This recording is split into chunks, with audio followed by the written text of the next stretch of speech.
تو بشی همه کسم راستی چی شد چجوری شد اینجوری عاشقت شدم شاید میگم تقصیر توست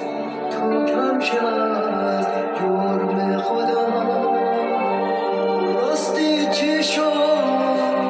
چجوری شد اینجوری عاشقت شدم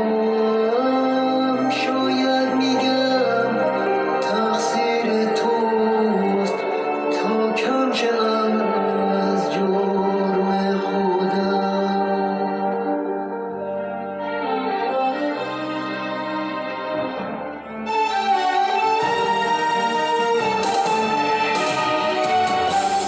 به ملاقات آمدم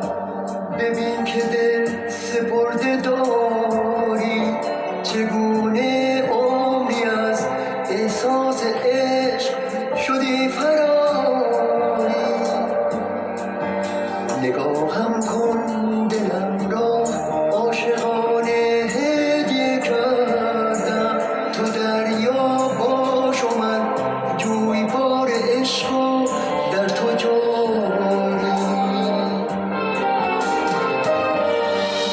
من از پروانه بودن ها من از دیوانه بودن ها من از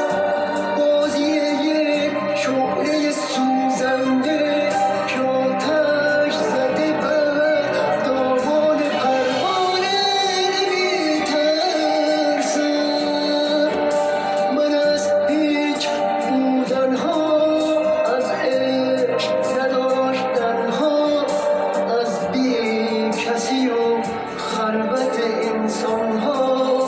میترسم